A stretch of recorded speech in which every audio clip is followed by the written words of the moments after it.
Pemirsa, pesatnya perkembangan pariwisata Bali menjadikan Bali menarik menjadi tempat berinvestasi.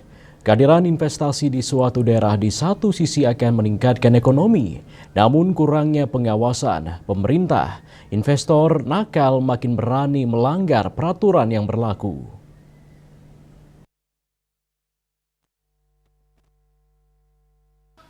Iklim investasi di suatu daerah memang harus dijaga agar bisa mengundang investor.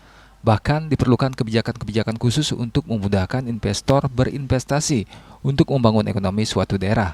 Menurut Rektor Undiknas Profesor Nyoman Sri Subawo, peran pemerintah eksekutif dan legislatif sangat krusial dalam pemberian izin dan monitoring sebuah rencana investasi.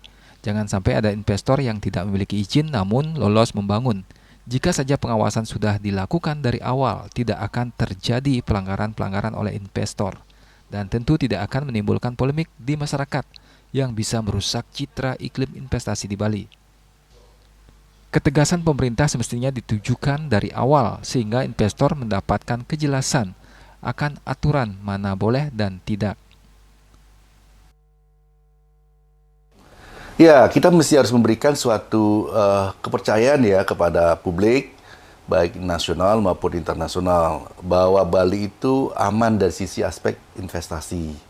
Ada suatu kepercayaan masyarakat luas, masyarakat global, bahwa Bali menarik untuk berinvestasi. Tetapi, yang penting hal yang perlu saya sampaikan adalah bagaimana investasi itu dengan baik, investasi itu tidak merusak alam, tidak merusak lingkungan, investasi itu tidak merusak tatanan yang sudah ada. Nah, ini yang perlu dicermati. Tatanan yang maksudnya gimana? Tidak, budaya kita mesti dilestarikan, kemudian kehidupan masyarakat Bali juga tidak tergerus, terdisruption dengan begitu tiba-tiba. Nah, ini mesti diperhatikan juga oleh masyarakat, baik itu investor, baik itu pemerintah, baik itu swasta, dan pribadi-pribadi para pihak yang berkepentingan terhadap investasi di Bali. Tidak mudah ya, tapi kontrol masyarakat mesti harus dilakukan agar apa yang diinvestasikan di Bali menjadi daya tarik juga, tetapi memberikan impact kepada masyarakat Bali secara luas.